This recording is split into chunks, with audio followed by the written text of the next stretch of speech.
আসসালামু আলাইকুম ওরহমতুল্লাহি ওবারাকাতুহ। প্রিয় প্রতিকার চ্যানেলের বন্ধুরা, আশা করি আল্লাহ পাকের অশেষ মেহেরবানিতে আপনারা সকলে ভালো আছেন। বাড়িতে সুন্দর ও পরিপাটি থাকুন। বেশিরভাগ স্ত্রীলোকের মাঝে এই রীতি প্রচলিত যে যখন তারা কোনো অনুষ্ঠান বা আয়োজনে যায় তখন তাদের সবচাইতে ভালো পোশাক অলংকার দিয়ে তাদেরকে অলঙ্কৃত করে। তারপর যখন তারা বাড়ি ফিরে তারা তাদের পোশাক খুলে পুরনো ও ময়লা পোশাকটা পরে নেয়। এসব স্ত্রী লোকেরা বাড়িতে পরিষ্কার পরিচ্ছন্নতার বিষয়ে বিশেষভাবে সতর্ক থাকে না এবং বাড়িতে নিজেকে সুসজ্জিত রাখে না। তারা এলোমেলো চুল, দাগ পড়ে যাওয়া কাপড় চোপড় নিয়ে সারা বাড়ি ঘুরে বেড়ায়। আসলে কিন্তু এর উল্টো করা উচিত ছিল, কারণ একজন নারীর উচিত তার স্বামীর সামনে সুন্দর ও পরিপাটি হয়ে থেকে তার হৃদয় জয় করে নেয়া, যাতে করে তার হৃদয়ে অন্য কোনো মহিলার জন্য কোনো প্রকার স্থান তৈরি না হয়। সে কেন নিজের স্বামী ব্যতীত অন্যের জন্য সাজবে? একজন মহিলার কি পরপুরুষের সামনে তার সৌন্দর্য প্রকাশ করে তাদের জন্য সমস্যার কারণ হওয়া উচিত? নবী করিম সাল্লাল্লাহু আলাইহি সাল্লাম ইরশাদ করেন, যে মহিলা সুগন্ধি ব্যবহার করে ঘর থেকে বের হয় তার নামাজ কবুল হয় না যতক্ষণ না সে নাপাক ব্যক্তির মতো গোসল করে পবিত্র হয়। পবিত্র কোরআনে আল্লাহ তাআলা বলেন, নারীদের ওপর পুরুষগণ শ্রেষ্ঠত্ব ও কর্তৃত্বের অধিকারী। সম্মানিত বোন, একজন পুরুষের মন জয় করা বিশেষ করে দীর্ঘদিনের জন্য মোটেও সহজ কাজ নয়। এটা ভুলেও ভাবা উচিত নয় যে সে তো আমাকে ভালোবাসে, তার সামনে আমাকে সুন্দর রূপে পেশ করার প্রয়োজন নেই, বা নতুন করে আর তার মন জয় করা ও তাকে প্রলুব্ধ করার দরকার নেই। আপনাকে অবশ্যই সবসময় আপনার প্রতি তার ভালোবাসা বজায় রাখতে চেষ্টা করে যেতে হবে। এটা নিশ্চিত থাকুন যে আপনার স্বামী অবশ্যই একজন পাক পবিত্রা পরিপাটি মহিলাকে স্ত্রী হিসেবে পছন্দ করবে। কখনো মুখ খুলে না বললেও এটাই সত্যি। আপনি যদি ঘরে তার জন্য নিজেকে আকর্ষণীয়ভাবে উপস্থাপন না করেন এবং তার অভ্যন্তরীণ আকাঙ্ক্ষা পূরণ না করেন, তাহলে সে হয়তোবা বাড়ির বাইরে সুন্দরী মহিলাদের দিকে নজর দিতে পারে এবং সে আপনার প্রতি মনক্ষুণ্ণ হয়ে বিপদগামী হয়ে যেতে পারে। যখনই আপনার স্বামী একজন সুন্দরী মহিলার সাক্ষাৎ লাভ করেন তার সাথে, তখন তিনি আপনাকে তুলনা করেন। আপনি যদি অপরিচ্ছন্ন, উস্কো খুস্কো ও উদাসীন হন, তবে অন্য সুন্দরী মহিলাদের দেখে আপনার স্বামীর তাদেরকে আকাশের হুরপুরি বলে বোধ হবে। তাই বাড়িতে সুন্দর ও পরিপাটি থাকার চেষ্টা করুন, যাতে করে আপনার স্বামী যেন আপনার উপর আগ্রহ হারিয়ে না ফেলে। নিচে একজন স্বামীর লেখা ফেসবুক পোস্টটি দেখুন। আমার স্ত্রী এবং আমার কাজের মেয়েকে দেখে কেউ এটা বলতে পারবে না যে আসলে কোনটা আমার স্ত্রী এবং কোনটা আমার কাজের মেয়ে।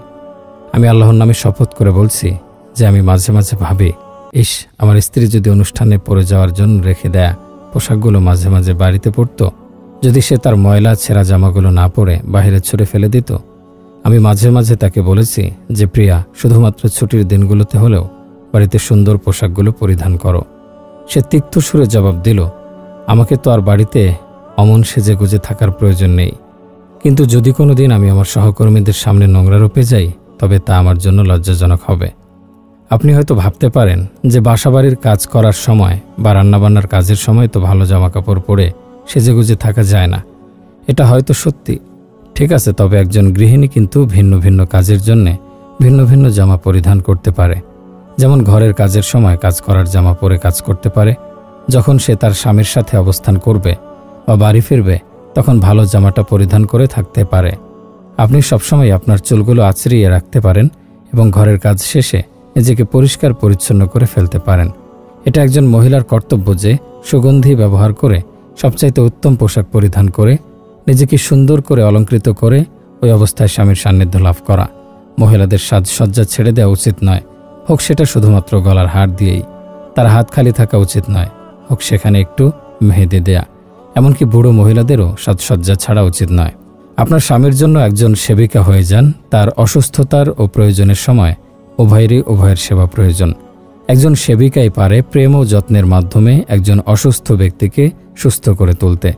পুরুষেরা একটা শিশু বই কিছু নয়, যারা শুধুমাত্র শারীরিকভাবে বেড়ে উঠেছে।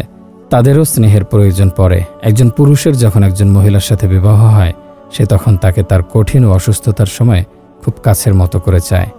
হে বোন, যদি আপনার স্বামী কখনো অসুস্থ হন, তখন স্বাভাবিক সময়ের চাইতে তার প্রতি আরও বেশি খেয়াল রাখুন। তার প্রতি নিজের সহানুভূতি প্রকাশ করুন এবং এটা বুঝান যে তার এই অবস্থায় আপনি সত্যি মর্মাহত। তাকে সান্ত্বনা দিন, তার সব প্রয়োজনীয় জিনিসপত্র প্রস্তুত রাখুন এবং ছেলেমেয়েদের শান্ত ও চুপচাপ রাখুন, যাতে তার আরামের ব্যাঘাত না ঘটে। তার যদি ডাক্তারের অথবা ঔষধের দরকার পড়ে তো তা জোগাড় করে দিন। তার দেহের জন্য উপকারী এবং তিনি যা খেতে চান তা রান্না করে দিন। তার স্বাস্থ্য সম্পর্কে ঘন ঘন জিজ্ঞাসা করুন। যত বেশি সময় সম্ভব তার বিছানার পাশেই থাকুন। জিজ্ঞাসা করুন তিনি কেমন বোধ করছেন।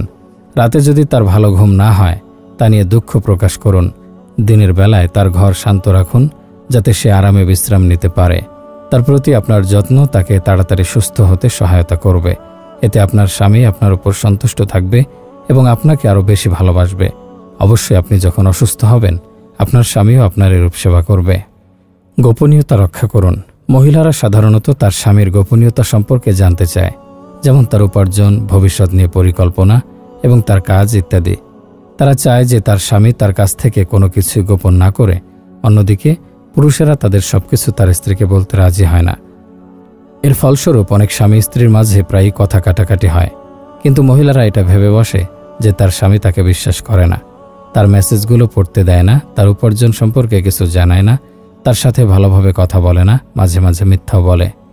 কিন্তু আসলে সত্যি বলতে পুরুষেরা এসব গোপনীয়তা তার স্ত্রীর সাথে ভাগাভাগিতে আপত্তি করে না। কিন্তু তারা এটা বিশ্বাস করে যে স্ত্রীরা গোপনীয়তা রাখতে পারে না। না চাইলেও তারা গোপন বিষয়গুলো অন্যকে ভুলে ভালে বলে ফেলে, যা তার স্বামীর জন্য সমস্যা সৃষ্টি করতে পারে। কেউ যদি কারো সম্পর্কে কোনো গোপন তথ্য জানতে চায় তবে এর জন্য তার স্ত্রীর সাথে কিছুক্ষণ কথা বলাই যথেষ্ট। কিছু কিছু স্ত্রীরা তার স্বামীর গোপন তথ্যগুলো জেনে তাকে হুমকি দেয় এবং এভাবে তার স্বামীর বিশ্বাসের অপব্যবহার করে। তুলনামূলকভাবে পুরুষদের তুলনায় মহিলাদের আবেগের প্রভাব বেশি হয়ে থাকে। মহিলারা যখন রাগান্বিত হয় তখন তাদের রাগকে নিয়ন্ত্রণ করা কঠিন হয়ে পড়ে এবং এই অবস্থায় তার স্বামীর গোপন বিষয়গুলো নিয়ে সমস্যার সৃষ্টি করতে পারে। তাই যদি কোনো মহিলা তার স্বামীর গোপনীয়তা সম্পর্কে আগ্রহী হয় তবে অবশ্যই তাকে বিশেষ সতর্কতার সহিত থাকতে হবে, যাতে সে আবেগবশত তার স্বামীর অনুমতি ব্যতীত এগুলো কখনো প্রকাশ করে না বসে। তার আত্মীয় বা কাছের বন্ধুকেও এগুলো বলা উচিত নয়।